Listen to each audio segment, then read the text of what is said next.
오늘 우리가 마지막 8번째 시간이기도 합니다. 교회 본질의 회복, 그리고 우리 교회가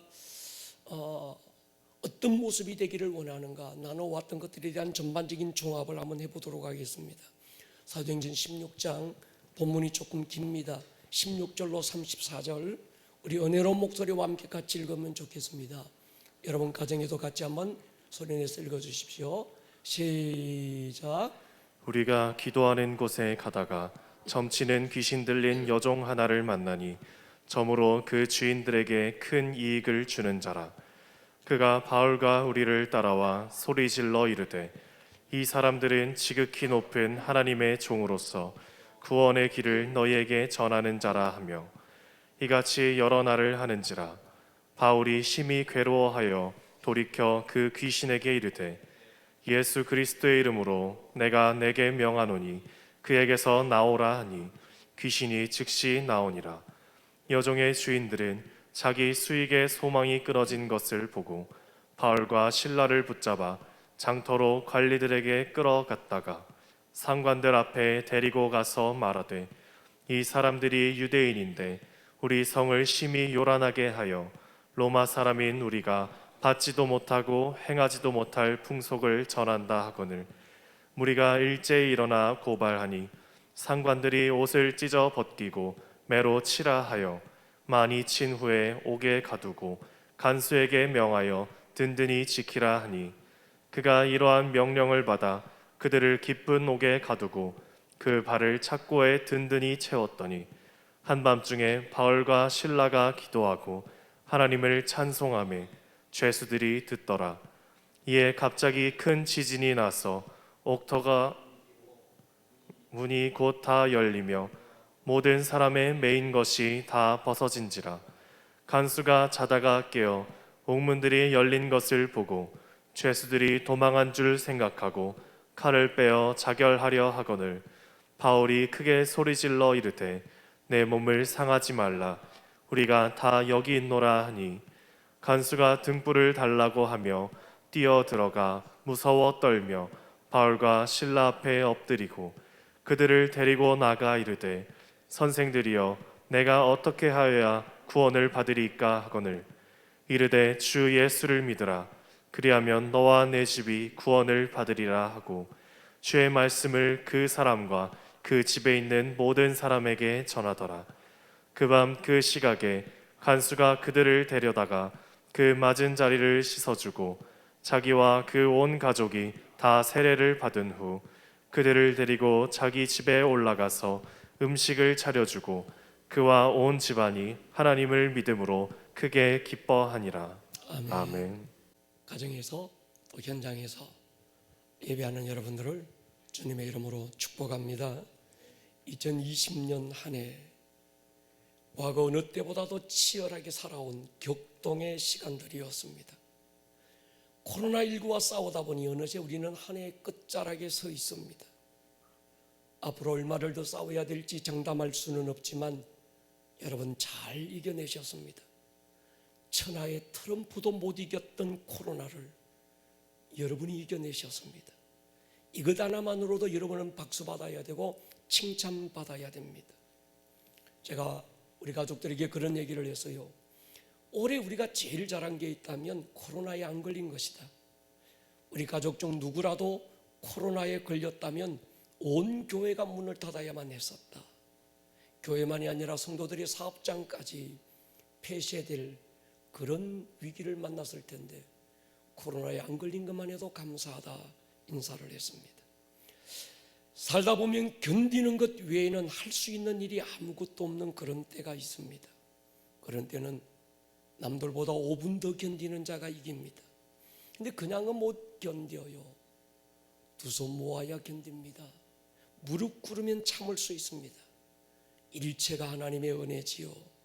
하나님 은혜로 여기까지 살아왔습니다. 내가 잘나고 내가 힘이 세기까지 온 것 아니지요. 주여 내가 넘어가게 했고 버티게 했고 견디게 했고 이기게 하셨습니다. 돌아보면 어렵고 힘들고 불평 원망들이 가득했지만 더 깊이 들여다보면 그에도 하나님의 은혜가 감사해야 될 이유들이 충분했습니다. 특별히 올 한 해는 새로운 시즌을 준비했던 한 해였습니다. 쓸데없는 거품들 다 걷어내고 신앙의 본질, 교회의 본질을 회복시킨 한 해였습니다. 어렵고 힘든 일이 생길 때 표면적 문제를 보고 수단과 방법을 찾는 사람이 있는가 하면 본질로 돌아가서 근원적인 문제를 찾는 사람들이 있습니다. 제가 일전에 이 땅의 교회들이 치매를 앓고 있다 아픈 진단을 했습니다. 우리는 교회가 교회됨이 무언지를 그래서 다시 찾기 시작했습니다. 성도가 성도됨이 무엇일까? 바른 믿음이 무엇일까? 세간의 사람들이 교회는 이래야 된다고 말하는 그런 교회가 아니라 성경이 말하는 교회는 어떤 곳일까? 교회를 세우신 그분은 교회를 무엇이라고 말씀하고 있는가? 성경에서 말하는 교회의 정체성을 찾고 또 찾았습니다. 구약에서 솔로몬을 통해서 성전은 하나님의 이름을 둔 곳이라고 했습니다. 이사야를 통해서 나의 성산 만민이 기도하는 내 집이라고 불렀습니다. 다윗은 시편 27편에서 교회는 하나님의 집인데 그 집에서는 오직 하나님의 아름다움만을 집중하는 곳이라고 이름했습니다. 예수님은 마태복음 16장에서 교회는 음부의 권세가 판을 치는 세상 한가운데 세워져서 영적 전쟁을 하고 있지만 사단의 머리를 밟고 일어서는 승리하는 곳이 바로 교회라고 정의했습니다. 종합해서 정리하면 이런 거지요. 우리가 교회에 모여서 예배드리고 있고 예배 속에서 위로를 받기도 하고 세상이 줄 수 없는 은혜를 얻기도 합니다. 그러나 그렇더라도 교회는 사람들만의 모임은 아니지요. 사람들만을 위한 장소도 아닙니다. 그분이 거주하시는 그분의 집이고 그분을 위한 집이지요. 그분이 주인이시고 그분이 영광을 받으셔야 되는 바로 그분의 처소가 교회입니다. 뿐만 아니라 교회는 한 개인이 하나님을 만나는 현장이기도 합니다. 그렇더라도 한 개인만을 위한 장소는 아니지요. 교회는 더 넓게 하나님의 나라를 위해서 존재해야 되는 곳입니다.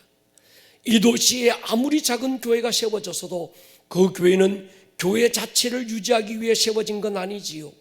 그 도시를 중보하라고 하나님이 그 도시 한가운데 세웠습니다.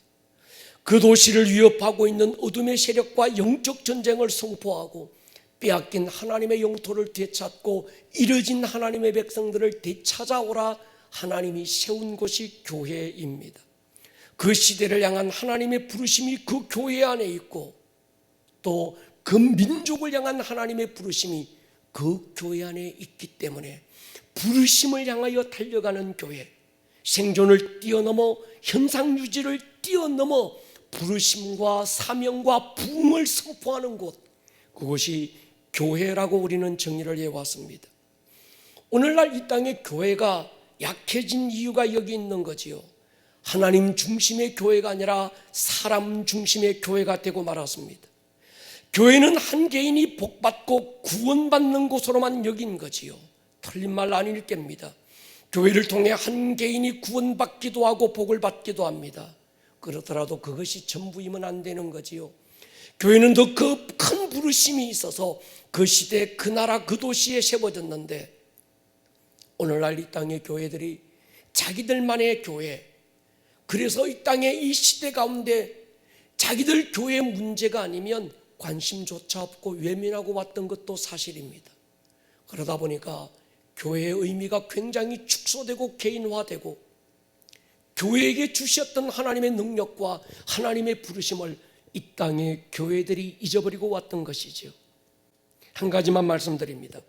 포괄적 차별금지법 근본 목적이 소외된 소수의 인권을 위한 것이 아니라 성소수자들, 동성애자, 양성애자, 트랜스젠더 이들을 위해 만들어졌고 이 법이 성경적이지 않다는 건 너무나도 잘 알고 있고 만약에 이 동성애법이 합법화되면 어떤 일들이 일어나게 된다는 걸 알지만 당장 자기들 교회에 아무런 일이 일어나지 않으면 이 땅의 교회들은 누구도 소리치지 않았습니다. 이 법이 통과되면 남자 화장실에 여자가 들어가고 여자 화장실에 남자가 들어가도 제어할 말이 없습니다. 여기는 남자 화장실이다, 여기는 여자 화장실이다 표시하는 것조차 성차별이 되지 않을까요? 목욕탕은 또 어떻습니까? 남자가 스스로를 여성이라 생각하면 여성이 될 수 있고, 여자가 스스로를 남성이라 생각하면 남자 목욕탕에 들어간들 누구도 제어할 말이 없습니다. 이 법이 앞서 통과된 유럽이나 다른 나라들을 가보면 가정의 질서가 무너지고 사회에 엄청난 혼란을 겪고 있는데도 굳이 이 길을 가자고 사람들은 소리치고 있고, 이것이 정당하지 않음에도 불구하고 교회들은 침묵하고 있었던 것이지요. 교회 안에서도 마찬가지입니다. 이 법이 통과되고 나면 이단을 이단이라고 말하면 종교적 차별금지법이 어기게 되는 겁니다. 처벌을 받게 되지요. 교회 안에서 동성애가 잘못됐다 설교하는 목사는 처벌받게 됩니다. 하나님께서 남성과 여성이라는 두 개의 성을 창조하셨다는 성경 말씀이 차별적이라고 성경편찬위원회를 상대로 고소하게 되고, 법에 따라서 성경을 인쇄하길 수 없는, 그래서 이 땅의 모든 성경들이 폐쇄되는 위기를 만나게 될 것입니다. 소수 약자의 인권을 위한다는 이 법이 반대로 대다수의 국민들을 역차별하는 법이 되고 있는 거지요. 이런 잘못된 법안에 대해서 이젠 더 이상 침묵하면 안 되는 겁니다. 어떻게 하든지 우리의 자녀들, 그리고 그 자녀들의 자녀들이 하나님 안에서 행복하게 살 수 있도록 교회는 이제 막아야 될 건 막아야 되고 소리쳐야 될 건 소리쳐야 되는 것이지요. 교회가 하나님 앞에 잘못한 것 철저하게 회개하고 엎드리고, 그러나 부당한 불의의 압력에 대해서는 교회들이 함께 연합하여 힘을 합쳐서 하나님의 교회를 지켜나가야 되지 않을까요? 주님의 때가 가까운 이때, 어쩌면 코로나19로 인한 팬데믹보다 더 무서운 팬데믹의 바람이 앞으로 불어올 것입니다. 마지막은 엔타임은 어제보다 오늘이 더 가깝고 오늘보다 내일이 더 가까운 건 자명합니다. 자기의 때가 다 된 걸 아는 이 마귀는 자기의 사자들을 데리고 최후의 발악을 할 것이 분명합니다. 교회 안에도 자유신학자들은 성경이 하나님의 말씀이 아니라는 신학을 만들면서 성경의 권위를 흔들었습니다. 예수님의 부활을 단순히 그냥 그때 어떤 그 일어난 깜찍 이벤트로 생각합니다. 천국을 부정합니다. 우리 또한 예수님의 재림을 부정하게 될 것입니다. 인간이 원숭이로부터 진화했다는 진화론이 유럽의 지성인들에게 들불처럼 번져갔습니다. 마르크스 공산주의 혁명가들은 종교를 인민들의 판단을 흐리게 하는 아편이라 주장하면서 레닌, 스탈린, 마오쩌둥은 교회 십자가들을 뜯어내리고 그 십자가 달렸던 곳에 붉은 혁명의 깃발을 꽂지 않았습니까?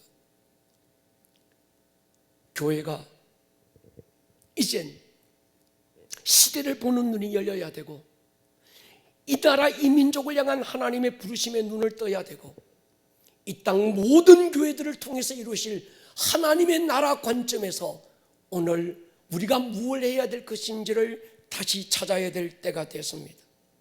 이제 국민들의 평균 수준이 옛날과 많이 달라졌습니다. 과거 군사 독재 시절처럼 억누르고 짓누르고 강압한다고 따르는 국민들이 아닙니다.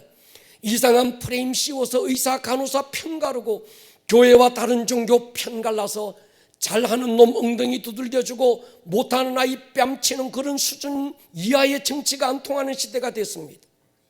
어렵고 힘든 때일수록 국민들을 격려하고 용기를 주고 따뜻한 감동으로 하나 되게 할 수 있는 그런 리더들을 오늘 이 시대는 요구하고 있는 거지요.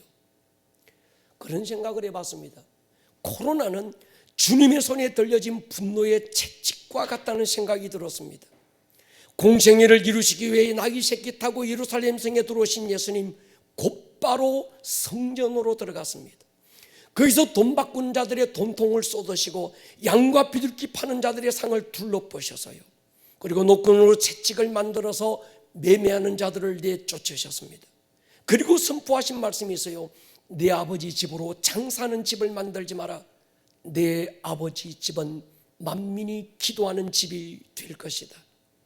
교회의 교회됨을 회복시키시는 주님의 손이 우리는 이 코로나를 통해서 보아왔습니다. 창세기 3장에서 아담과 하와가 에덴에서 하나님이 그리시는 발자국 소리를 들었던 것처럼 우리 교회 안에서 거니시는 하나님의 발자국 소리를 우리는 듣자고 소리쳤습니다. 누구라도 예배당 문을 열고 들어오는 순간에 이곳에 가득한 주님의 임재에 함께 젖어서 주님의 터치를 느끼고 주님의 숨결을 느낄 수 있는 그런 영광스러운 바로 그 현장이 교회가 되자고 소리쳐 왔습니다. 전에도 말씀드렸는데 동시대에 두 개의 예배 처소가 있었던 시대가, 특별한 시대가 있었지요. 모세의 성막은 기브온 실로에 있었는데 다윗의 장막은 예루살렘 다윗의 성 안에 있었습니다. 모세의 성막에서는 율법에 따라서 양과 비둘기를 잡아 희생의 제사를 드렸고, 다윗의 장막에서는 오직 하나님 한 분만을 갈망하는 예배자들이 있었습니다. 다윗 이후 솔로몬 시대 기브온 언덕 위에 있었던 그 성막과 다윗의 장막이 하나가 되어져서 교회라고 하는 성전 안에 들어와서 한 어떤 그 연합을 이루는 모습을 보았습니다. 성막은 인간의 제사가 하늘로 올라가는 곳이지요. 다윗의 장막은 하나님의 임재가 땅으로 내려오는 곳입니다. 그래서 이 다윗을 우리가 성경의 열왕기상하 쭉 역대상하를 읽어보면 다윗은 언제나 전쟁에 나가기 전 아니면 어떤 그 국사의 중대한 결정을 내리기 전 그 하나님 다윗의 장막 안에서 하나님의 임재 언약궤 앞에서 이것이 하나님의 뜻인지 아닌지를 물었던 겁니다. 성막은 인간의 열심히 하나님을 찾아가는 곳이죠. 우리는 예수님의 보혈을 의지해서 은혜의 보좌 앞으로 담대히 나아갑니다. 다윗의 장막은 하나님의 열심히 인간을 찾아오는 곳이죠. 성막은 땅이 하늘을 바라보는 것입니다. 다윗의 장막은 하늘이 땅으로 내려오는 자리. 성막은 땅이 진동하는 곳이지만 다윗의 장막은 하늘의 문이 열리는 곳. 성막은 선지자적 기름 부음이 강한 곳이지만 다윗의 장막은 사도적 기름 부으심이 강한 곳. 그래서 이 둘이 모세의 성막과 다윗의 장막의 두 기능이 하나가 되어져서 연합하여 온전한 하나님의 뜻을 이루어가는 곳, 그곳을 바로 교회라고 우리는 정의해 왔습니다. 할렐루야. 이사야는 이곳을 기도하는 집이라고 불렀고 예수님도 교회를 기도하는 집이라 선포했습니다. 교회가 기도하는 집이고 하늘이 내려오고 땅에서 하늘문을 여는 베델의 현장이지요. 하나님의 나라가 이 땅에 진격해 오는 곳이 교회입니다. 하늘에서 이루신 하나님의 뜻이 이 땅 가운데서 풀어지는 곳이 교회입니다. 성경은 성도를 두 기능이라고 그랬어요. 왕 같은 제사장이라고 불렀습니다. 성도에게는 왕의 직분도 있지만 성도에게는 제사장의 직분도 함께 있는 것이죠.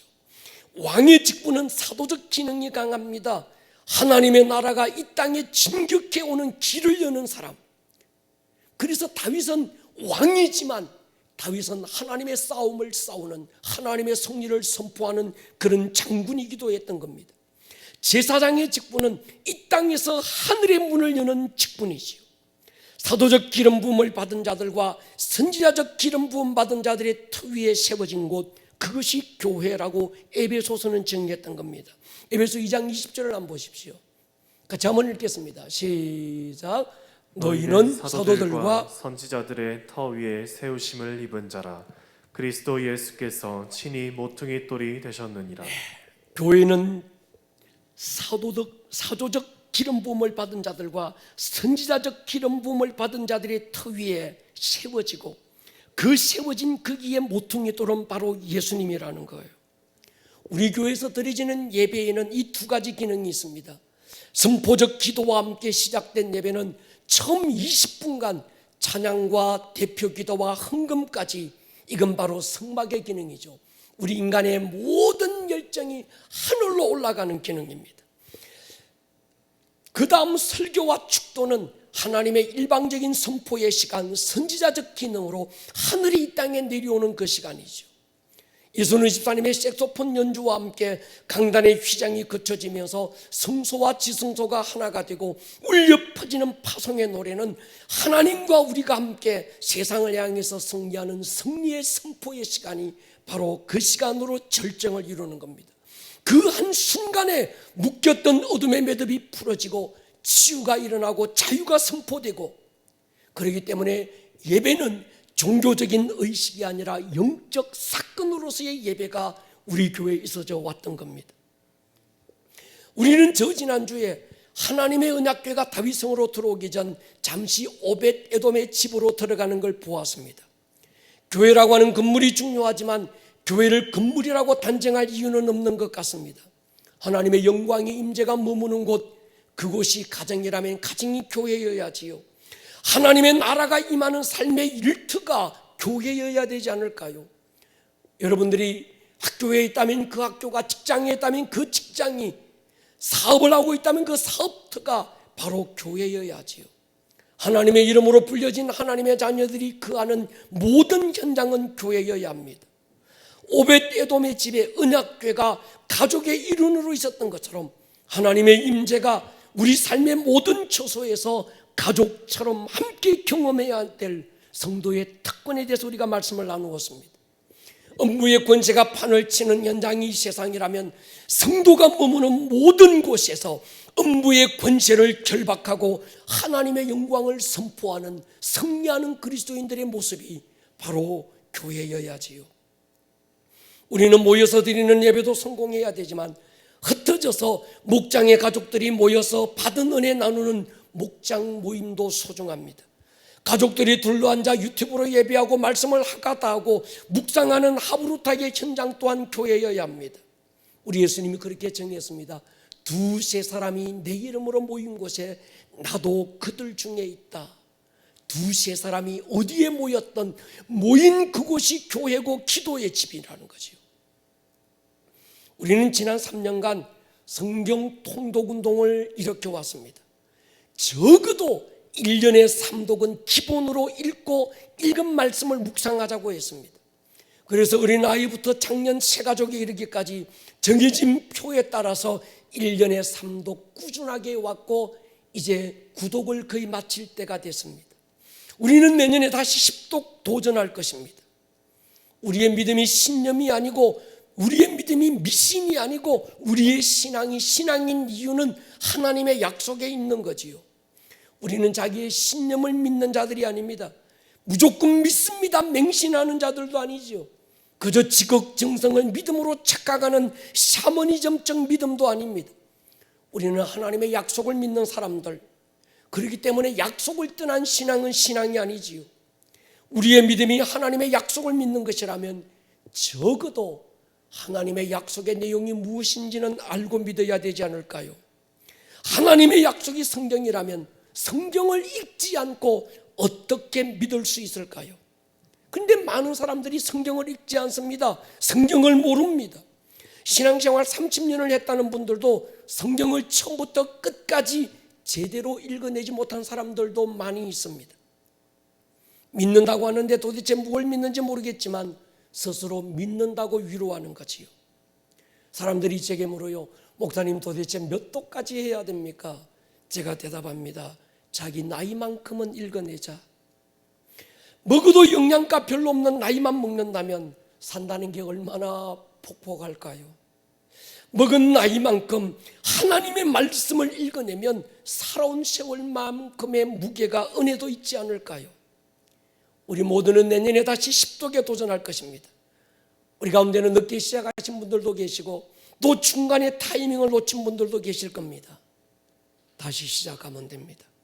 늦게라도 한 배를 타면 같은 목적지에 도착하게 되어 있습니다. 성경을 읽는데 그치는 것이 아니라 그 말씀에서 나에게 개인적으로 주시는 주님의 음성을 듣기 위해 말씀을 묵상하고, 묵상한 말씀을 목장 안에서 서로 나누어 왔습니다. 목사는 인터넷 밴드를 통해서 매일 읽은 말씀이 기도가 되게 하자, 또 그 기도가 단순한 기도를 뛰어넘어 믿음의 선포가 되게 하자고 훈련해 왔습니다. 여러분, 이 부분도 굉장히 중요합니다. 내 뜻과 내 욕심으로 기도하는 것도 중요하지만 말씀으로 기도하십시오. 그리고 그 기도가 믿음의 선포가 되게 하십시오. 느낌을 말하지 말고, 내 생각을 말하지 말고 믿는 걸 말하십시오. 우리는 느낌에 속을 수 있습니다. 우리는요, 내 느낌은 항상 부정적으로 흐르게 되어 있습니다. 우리는 내 느낌을 내 입으로 선포하는 자들, 내 느낌을 내 입으로 시인하는 자들이 아니라 내가 믿는 하나님의 약속을 선포하는 자들이고 그 약속을 우리 입으로 말하는 자들입니다. 진리를 마음에 채우십시오. 사람은요, 내 안에 가진 것이 결정적인 순간에 입으로 나오게 되어 있습니다. 주시옵소서 간구하는 기도도 필요합니다. 그러나 사도적 기도는 간구를 뛰어넘어 기도가 선포가 되게 하는 것입니다. 복음서에 나오는 베드로 간구 기도했지만 사도행전에 나오는 베드로는 불과 몇 달 사이에 기도가 달라졌고 그의 언어가 달라졌습니다. 언어가 달라졌다는 건 그의 내면이 달라졌다는 겁니다. 베드로의 선포 보십시오. 은과 금은 내게 없지만 내게 있는 것을 네게 준다. 곧 나사렛 예수의 이름으로 일어나 걸어라. 할렐루야. 어둠의 세력에 대해서는 그의 모든 영향력이 취소되고 제한받기를 명령하십시오. 간구하고 확신이 왔을 때는 당당하게 믿음대로 되기를 선포하십시오. 성도의 입술에는 권세가 있습니다. 주님은 그렇게 말씀하셨어요. 마가복음 11장에 보면요, 내가 진실로 너희에게 이르노니 누구든지 이 산더러 들리어 바다에 던져지라 하며 그 말하는 것이 이루어질 줄 믿고 마음에 의심하지 않으면 그대로 될 것이다. 여기서 키워드가 있습니다. 말하는 것. 내 입으로 뭘 말하는가가 굉장히 중요합니다.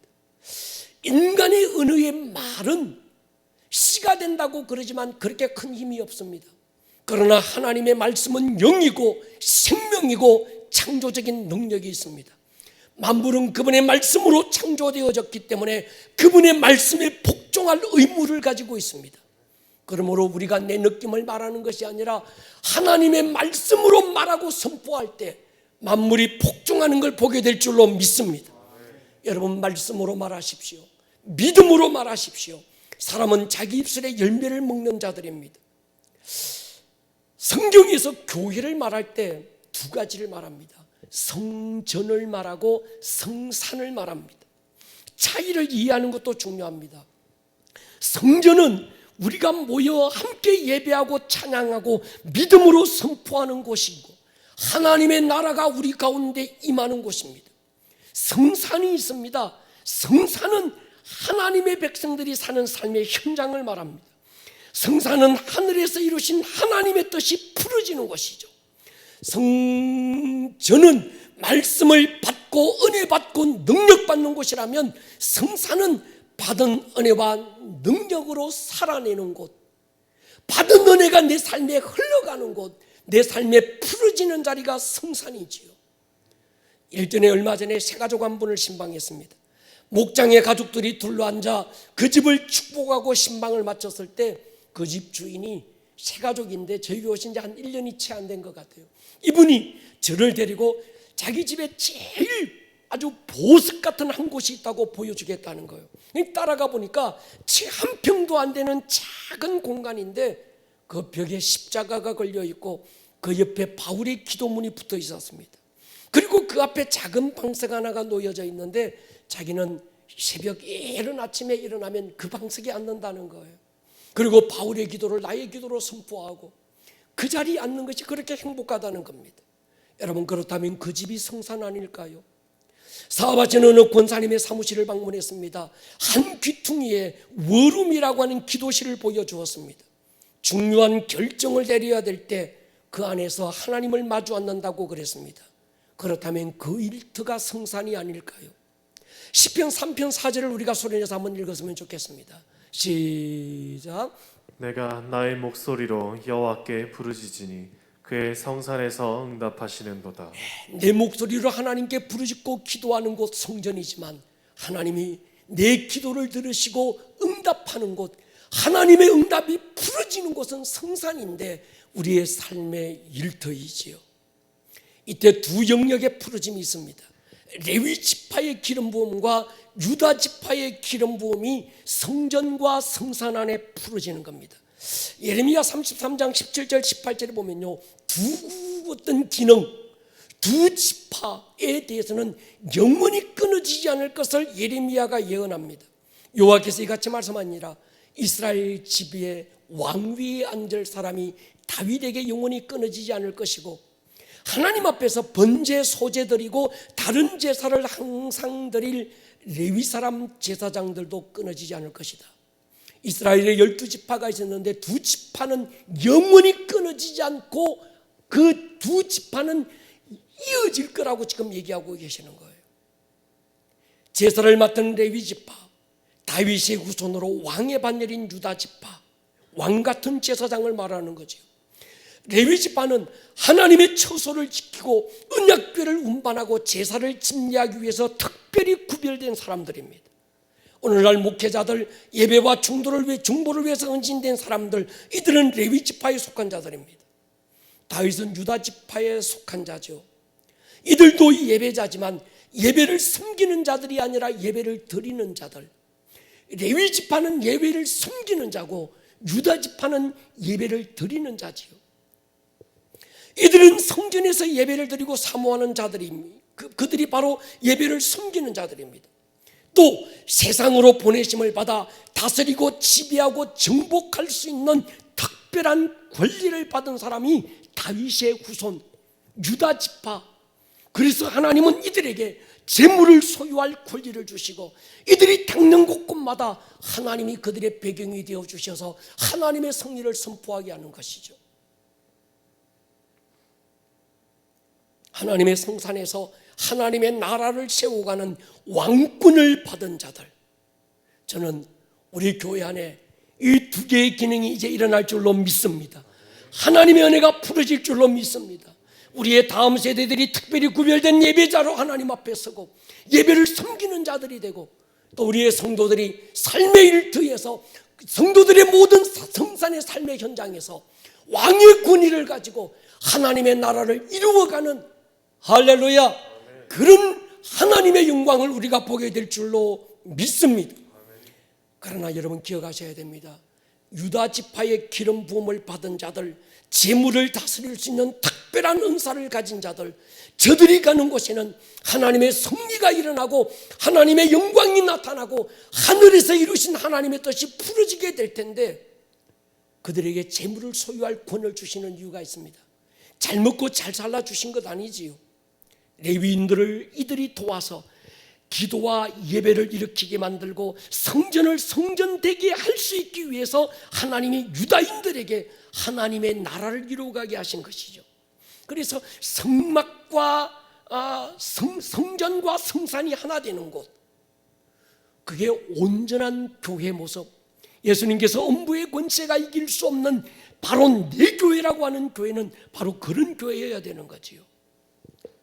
그것이 바로 사도행전적 교회라면 사도행전적 교회는 사도행전적 예배가 핵심이고 사도행전적 예배에는 사도행전의 그 예배자들이 핵심인 겁니다.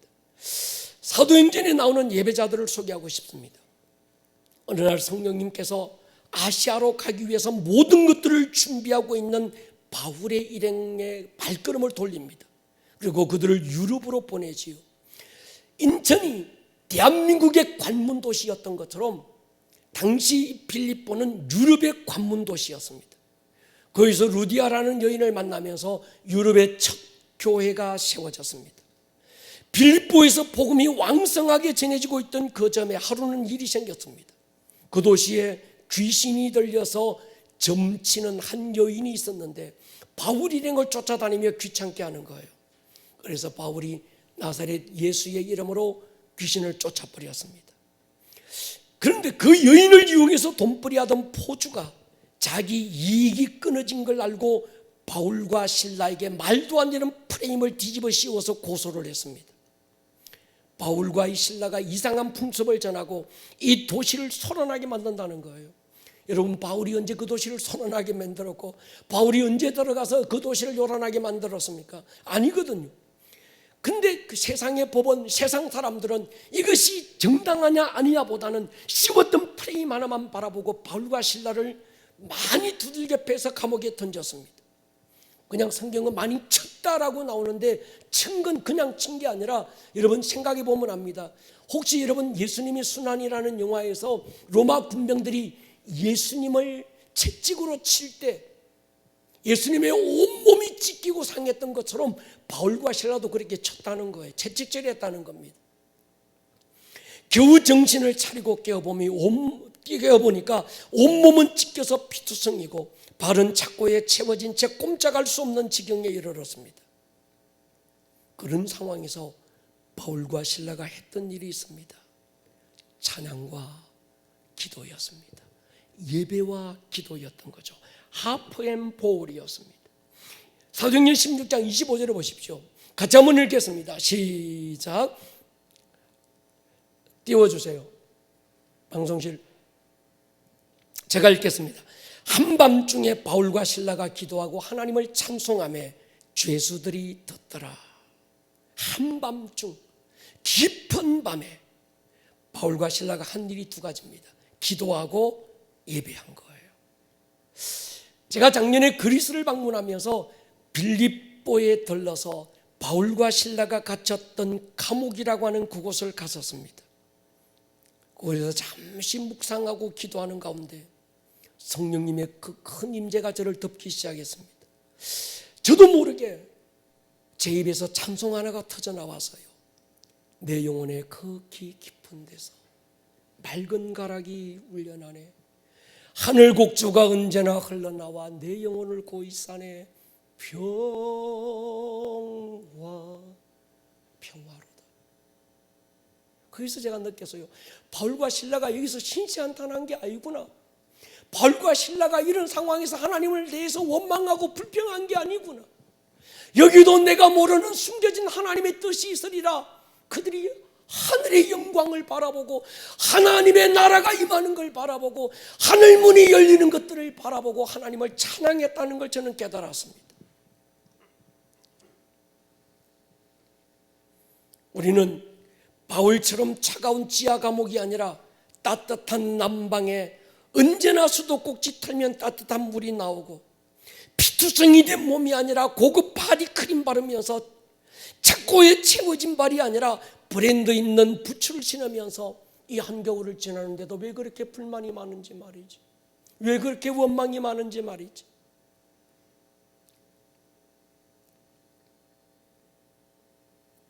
중요한 걸 발견했습니다. 바울과 실라가 보세요, 결박이 풀어져서요, 착고가 끌어졌습니다. 감옥이 문이 터졌습니다. 그러면 되게 많은 사람들은 야, 착고가 끌어지고 결박이 풀어지고 문이 터진 건 나보고 빨리 도망가라고 하는 거구나, 이게 하나님의 뜻이구나 생각하고 문을 박차고 뛰어나갔을 거예요. 그런데 바울과 실라는 그렇게 하지 않았습니다. 여러분, 이유 없는 고난이 없고 이유 없는 축복이 없잖아요.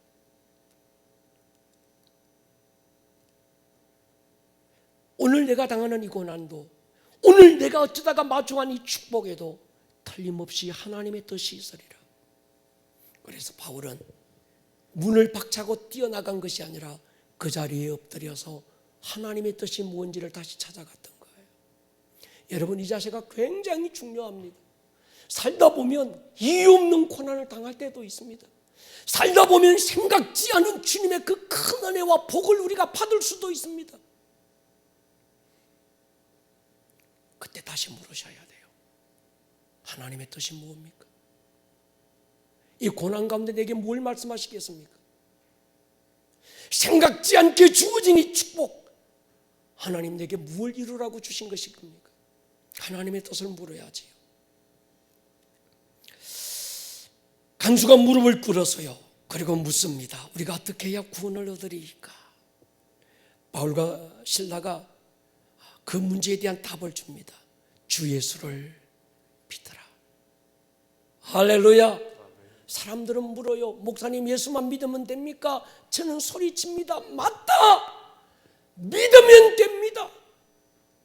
주여, 믿으면 다 됩니까? 목사님, 그렇습니다.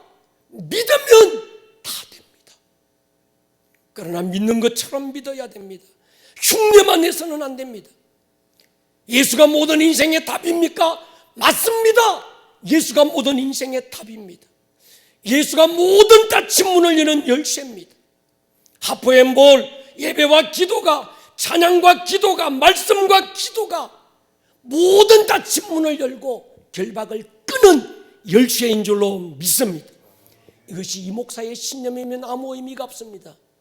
이것이 성경이 말씀하고 있는 바로 하나님의 약속이라고 한다면 이것이 우리의 믿음인 거지요. 오늘 내가 어떻게 할 수 있는 묶임이 있습니까? 예배가 답인 줄로 저는 믿습니다. 내 힘으로 넘어갈 수 없는 산이 가로막고 있지는 않습니까? 기도가 답입니다. 성도는 기도와 예배를 손에 들고 인생의 산맥을 넘어가는 자들입니다. 때로는 예기치 않게 사망의 음침한 골짜기를 지나야 될 때도 있습니다. 어떤 때는 아골골짝 빈들 외로운 광야를 지날 때도 있습니다. 때로는 내가 배운 지식이, 내가 가진 힘이, 내가 가진 경험이 전혀 통하지 않는 그런 상황을 만날 때도 있습니다. 그러나 그때에도 선한 목자 우리 예수님 손에 지팡이와 막대기 들고 우리를 인도하실 것을 믿으십시오. 그분의 손에 들려진 막대기는 사나운 맹수들로부터 우리를 지키고, 또 들려진 지팡이는 웅덩이에 빠진 양을 끌어내는 힘이 될 것입니다.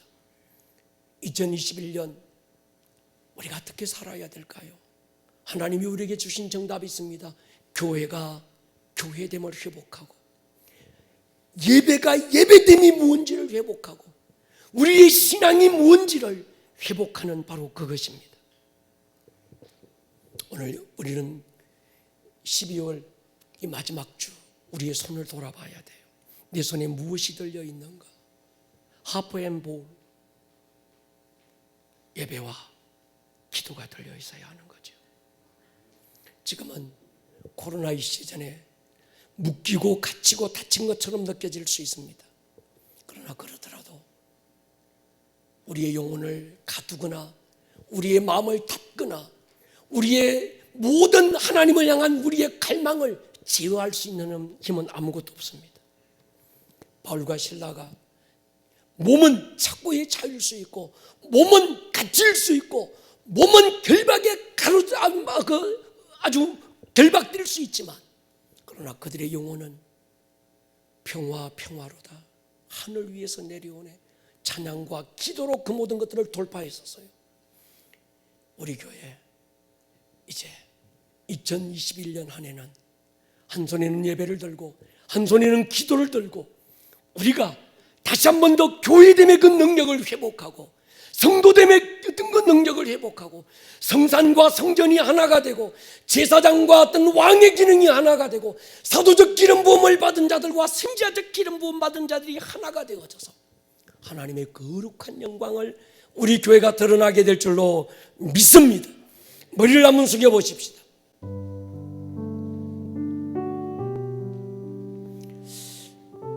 많은 사람들이 혼란스럽고 많은 사람들이 답답하다고 그러지만, 여러분 눈을 열어보십시오. 하나님이 우리에게 보여주시는 게 있습니다. 귀를 열어보십시오. 하나님이 듣게 하시는 게 있습니다. 사랑하는 여러분, 가야 될 목적지를 알고 외칠 구호를 가지고 흔들 깃발을 분명히 가지고 있는 사람은 두려워하지 않습니다. 하나님,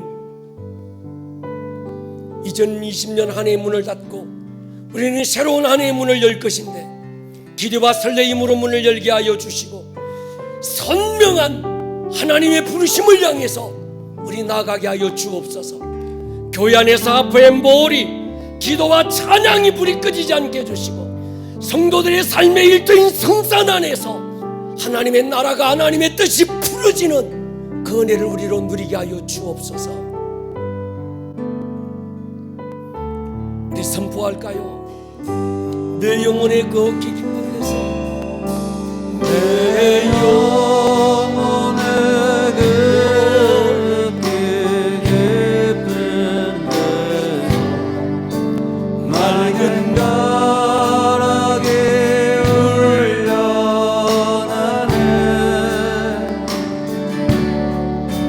하늘 법도가 언제나 흘러나와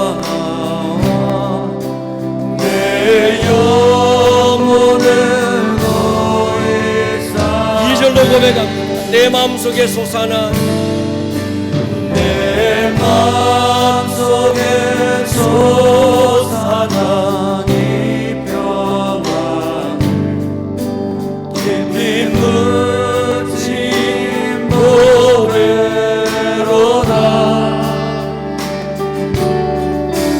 나의 보화를 깨내어 가져갈까. 그 아무도 없으리라.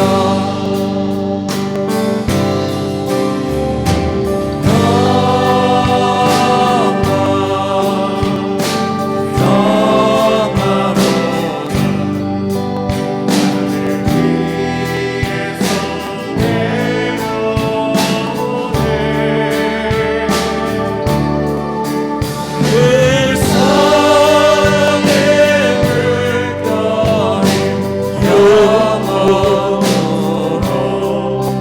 물결이 영원으로 내 영혼을 덮으소서.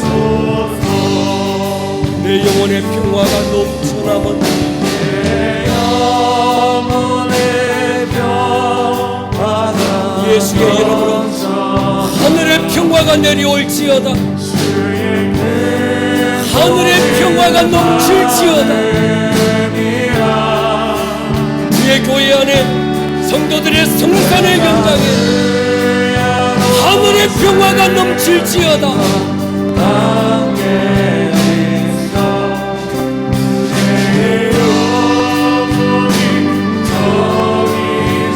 사절로 고백합니다.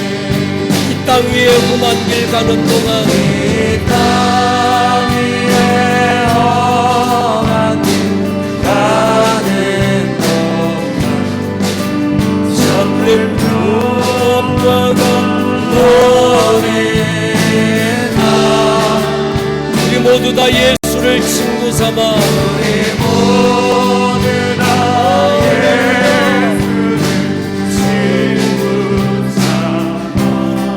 믿음으로 평화를 선포하십시오. 사람이 줄 수 없고 세상이 줄 수 없는 하늘의 평화가 임할지어다.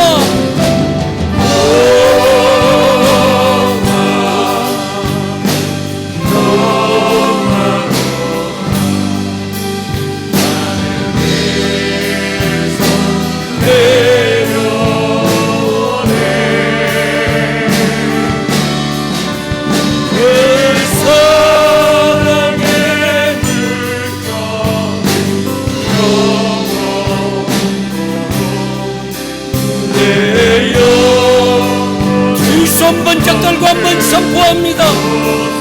평화를 주십시오. 평화가 있을지어다. 빛이 있으라. 빛이 있으라.